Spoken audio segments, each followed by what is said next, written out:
everybody, my name is Sunny Sweet. And Shade Nightwing. Come on, Shade, this is the first video we've done on this channel. Can you be a little more energetic? This is big news! I am not an early bird. Seriously, I'm a bad pony. We're nocturnal beings. At least try for the audience. Alright then. And Shade Nightwing, your dashing, debonair pony host. Sorry, was that a bit much? That's fine. So, welcome to SparkleTaleStudios. On this channel, we'll be doing a couple of Undertale audio dramas and comic dubs. However, since we're just starting out, we're a little short-handed. That's right, Allie. Especially since our only artist and voice actor is, sitting right here. That's why we need your help, fellow sparklers. My dear Shade is the only one on the team right now, and the reason he's become so nocturnal is because he's been doing the art and one of the male voices, not because he's a bad pony. To be fair, it does play a part. So we decided as a couple to begin holding auditions for both artists and voice actors. Yay! Whoa. But before you audition, we must discuss some ground rules. Shade, if you would. Of course, dear. These rules will also be listed in the given document for those wishing to audition as voice actors. All voice actors must be 15 and up. There is some foul language in both stories, scenes of violence, and a few innuendos that may not be suitable for younger viewers. Rule number 1. All auditions must be sent as MP3, WAV, or YouTube videos, and they must be unlisted. Any other file types will not be accepted. Rule number 2. You can audition for more than one role. There are a lot of roles in this story. Most likely some people will be playing more than one role. Rule number 3. Only read the lines that are given, and take note of lines that are in bold and voice hints, which are in parentheses or given verbally, because those will play a major role in determining who gets a specific role or roles. Rule number 4. Please send each character's audition and or lines as separate sound, video files, or links. Rule number 5. Good quality recordings are a must. There must be little to no background noise, and a puff filter for the microphone to protect the pronounced P sounds is suggested. Other than that, there is literally nothing else you should worry about. All auditions must be submitted by October 30th of 2017 to the email shown on screen and in the description below. Now for the artist. Shade here is one of the best artists I've seen. However, like me, he's a college student, and combined with his workload and managing the channel, he can only do so much. So Shade will provide the rules for the artists. Yeah, I'm the rules guy. Rule number 1. They can't just be stick figures. They have to be visually appealing and represent the characters as accurately to the original appearance as possible. Each character is described and or shown in the voice actor sheet, which will also be sent to the artist who express interest.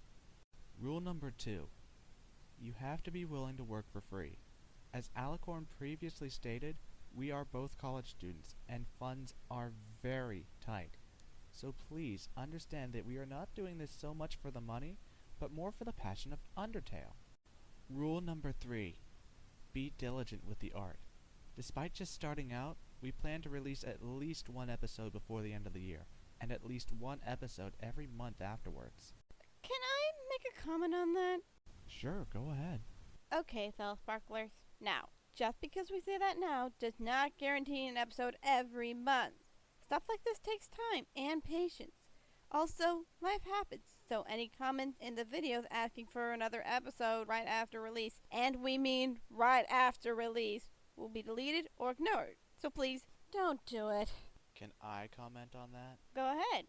YouTubers like us have had similar problems like this, and it puts a lot of pressure on us.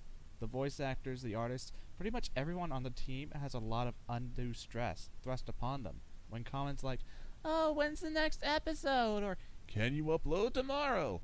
or Even, upload sooner or we'll unsubscribe. I mean, hey, if you're willing to make that comment, then good riddance to you. Good stuff comes to those who wait.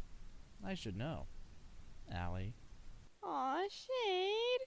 But seriously, don't post comments like that.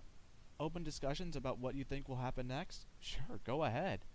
Comments of support? 2 thumbs, hooves. Way, way up. Heck, even criticism is smiled upon.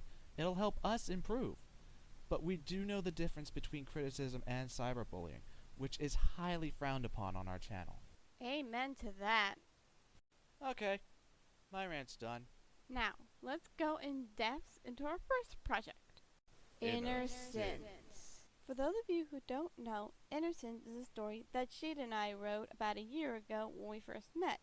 It's an Undertale fanfiction that tells the story of what happens 12 years after the end of the pacifist route, which is a good read on its own, linked in the description. It follows the main protagonist, Frisk Dreamer, as she goes through... We don't want spoilers. Can I at least say one thing? Did they reveal the whole plot? No, however, the plot in the story on fanfiction.net is slightly different than the one we have planned. Yeah, we may have added something to further develop one of the characters. Hey, don't lecture me on spoilers. I just said it would be slightly different. Ah, but it did not say which one. Touché. Touché indeed. Now, the voices we need currently are for the major roles, and they will stick around, especially the main roles, such as Frisk, who is our leading lady. Now, there will be more voices later on, and when the time comes for those, we will hold another casting call. Speaking of casting calls, if you don't feel comfortable sending an email or uploading the auditions to YouTube, I use a site called castingcall.club. Link will be in the description for the casting call on that site. This does not mean we will only accept auditions through that particular site. It's just a nice alternative. Plus, it's free to use, unless you choose to sign up for a monthly subscription of $5. Thank you, Shade. Now, let's talk about something you've been waiting for. Roles! Shade, not those roles! I'm also the video editor. Ha ha, very funny, Shade. There's a reason I'm doing one of the voices, and that's the one. I'm funny. Oh, right.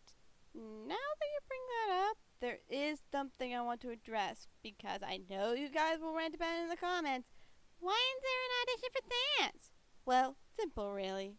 Yeah, she's already cast Sans.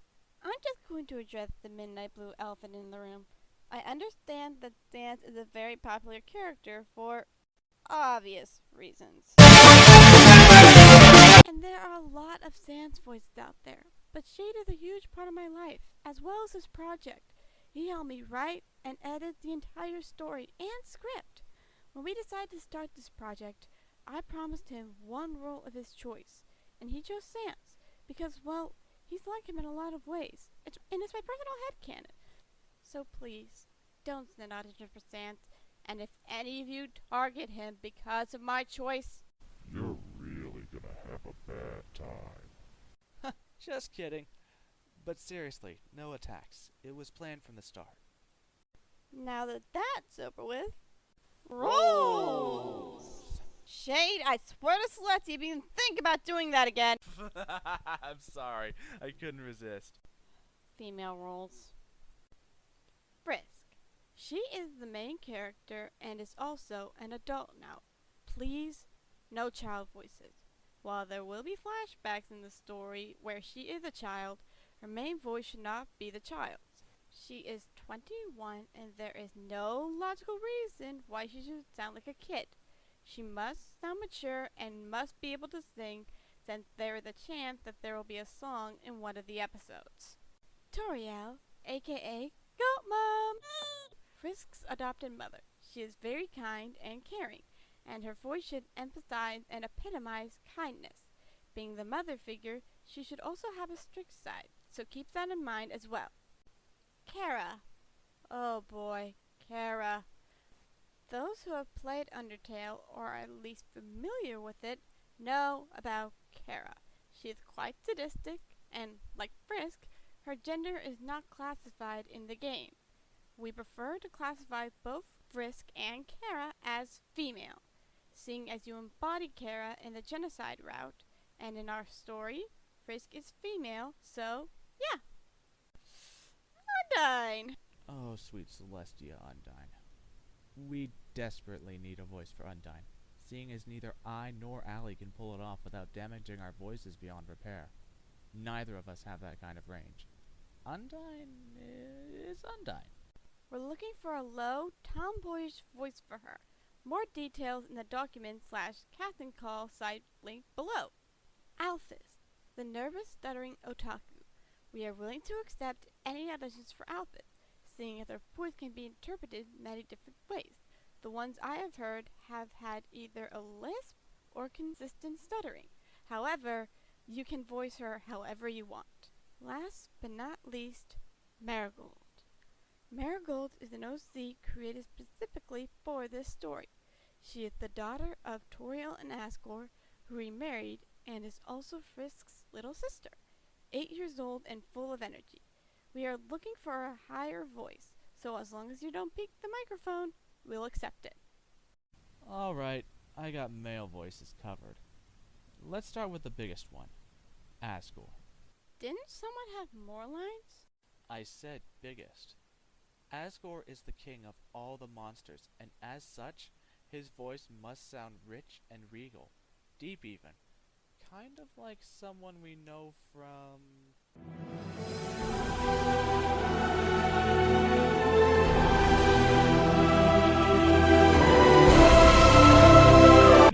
No! This is not your movie! Get out of here, Mufa! Anyway, don't try to impersonate that guy. Trust me, he's hard to do. But if you can pull it off, that's definitely the tone we're looking for. Papyrus. We all know how he's supposed to sound. Full of pomp and circumstance, very nasally, and that laugh. Oh, that Celestia damn laugh. I said one part! You stick to the agreement! Ow! I never said I'd actually do Papyrus. Believe me, I know how many problems that would cause if I took both Skelebros. Impact. He's the 11-year-old son of Metaton and Papyrus. Some of you may have seen him in comics or pictures online. Just, make him sound like a cute pretty boy. Maxwell. Yet another OC. Maxwell is a cross between a raccoon and a gerbil, and is Undine and Alphys' 7-year-old adopted son. He sounds like he has a chronic head cold. He probably does. Kid Asriel. Kid Asriel will appear in a flashback, so make him sound like he's still going through puberty. Much like Ash Ketchum from Pokemon's first season, this role is open to both male and female voice actors. Last but not least, Metaton. We could not decide on any solid lines of dialogue form, so feel free to improvise any lines of your choosing. Metaton is a star after all, and he needs to sound flamboyant. There. I think that's all the roles. What? You're forgetting someone. Now, Allie, you know I don't forget.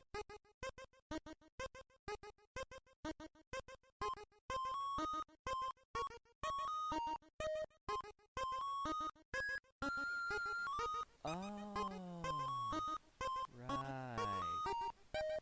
Only the antagonist of the entire freaking story. Flowey. This little buttercup is the reason we have a story in the first place. He is a vengeful, sadistic flower, and as such, he should sound demonic. Some voice editing may be required for the audition, as he is rather high-pitched. Water for the recordings is heavily recommended. Trust me, I'd know. So, are we good on roles now? Yep, that's all the roles. For now. There will be another casting call in the future, but the deadline for this casting call is 11:59 on the night of October 30th, 2017. Any auditions that are posted after this date and time will not be accepted, no exceptions. We hope to announce on Halloween night who got the roles, with sound clips from their auditions. So, the best of luck to all of you. And as we all say in the underground, Stay determined! determined!